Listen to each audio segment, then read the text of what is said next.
Assalaamu calaykum. Maanta Greenlife waxay joogtaa beer uu leeyahay macaamiilkeena aan isla shaqaynayna in ka badan muddo sanado ah. Beertiis waxaa ka baxo barbarooni, yaanyo, baamiye, kabsar iyo koosto. Waxaan macaamiilka inaan wareysano ogaano heerka ay beertiis marayso iyo sida ay shirkadda Greenlife ay u caawisay soo baxayna. Maanta waxaa nala joogo Ibrahim oo ah macaamiil Greenlife waqti badan ka adeeganaya.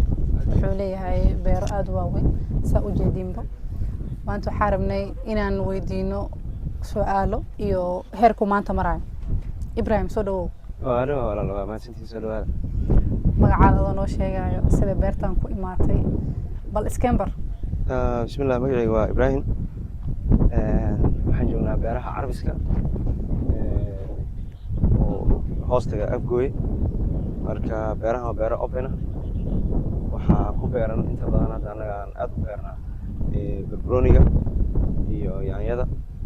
waxaa soo raaca kabsarta iyo basbaaska iyo baamiyaha. kastoo xooggeyn uu yahay barbarooniga iyo yaanyada. yaanyada weliba yaanyada waa weyn oo yaanyada Soomaaliga yaanyada sibirsant Soomaalida u taqaan. Ibrahim horta hore aday beeraley ma ahayd ma cidda beeraley ahaayeen ma beeraa baratay sidee ku dhacday wiil dhalinyaro maanta inuu beero soo galo?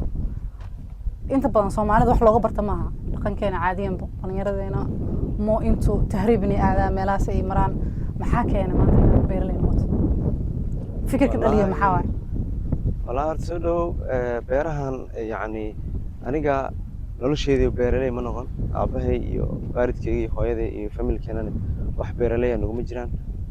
laakiin aniga yacni hobbigaygaa noqday dabeecadeyda macnaha. laakiin cilmiga aan bartay iyo yacni beeraha ma aha wax aan bartay ma aha. laakiin waa wax aan yacni marka aan u arkay nolosheyda inay wax ka bedeli karaan bulshadana aan looga faa'iideyn karo anigana aan ka faa'iideysan karo.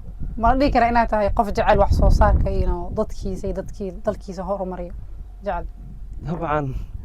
dabcan aniga waa jeclahay.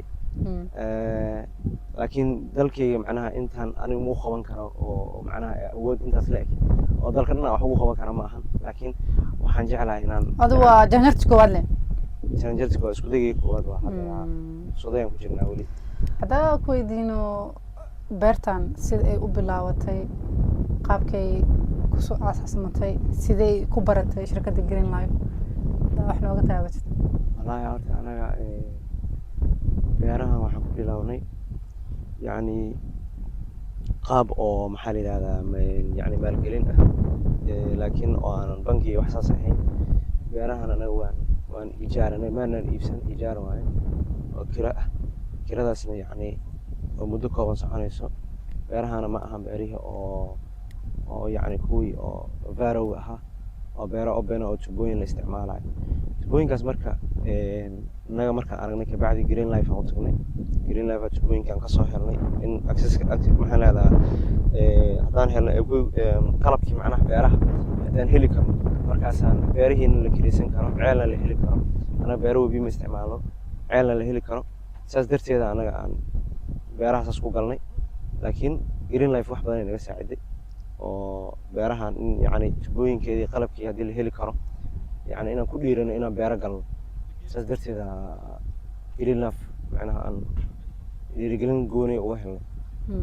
Greenlife waxaa kugu horeysa qofka ka gadatay dripka camal. dripka iyagaan ka iibsaday meeshii ugu horreeyay aan ka iibsaday Greenlife ahayd.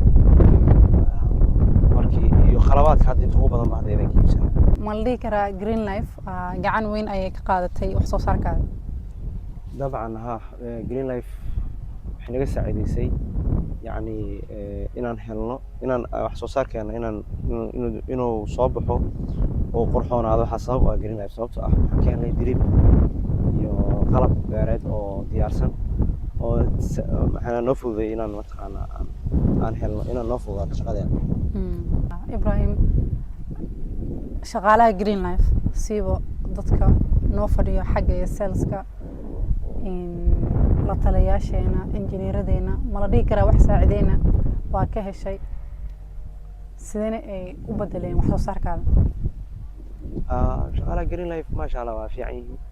saliskooda iyo iyo maxaa la tiimkooda marketingka labadaba fiican iyo maamulkooda saraba dhammaan macaamil fiican aa nagala dhexeeya iyo soo dhaweyn fiican iyo la talin fiican baa nagala dhexeeya xeel fiican aa leenahay maasha Allah waa ku faraxsanahay inaan arrintaas maqlo because maadaama ani marketingka ka mid ahay insha Allah su-aasha ugu dambeysa waxay tahay ma kula talin lahayd dadka beeraleyda oo kale haday ahaato dadka hadda soo gali rabo shirkadda Green Life mari lahayd Green Life ha lagu tashto dabcan xilligan la joogo waan kula talin lahaa inay Green Life la macaamilaan kambani fiican kambani weyn waaye baahida beeraha hadda openka iyo greenhouse-ka labadaba way ka faa'iidi karaan dhinaca kalena beeraha oo macnaha waxaa la yidhahdaa beerihii hore aseendooyinka ahaan iyagana waxay ka heli karaan nafaqaadka cusub ee hadda keenan iyo inay ka faa'iidaystaan iyagana oo u fiican dalagyadooda waaweynka ay ka faa'iidi karaan keliya maahan beerahan keliya inay wax u hayaan beeraha waaweyn way ka faa'iidi karaan aad ayaa umahadsan tahay waxaan rajaynaynaa macaamilna soo dhawaatiin soo dhawaada saasaan ku dhameynaa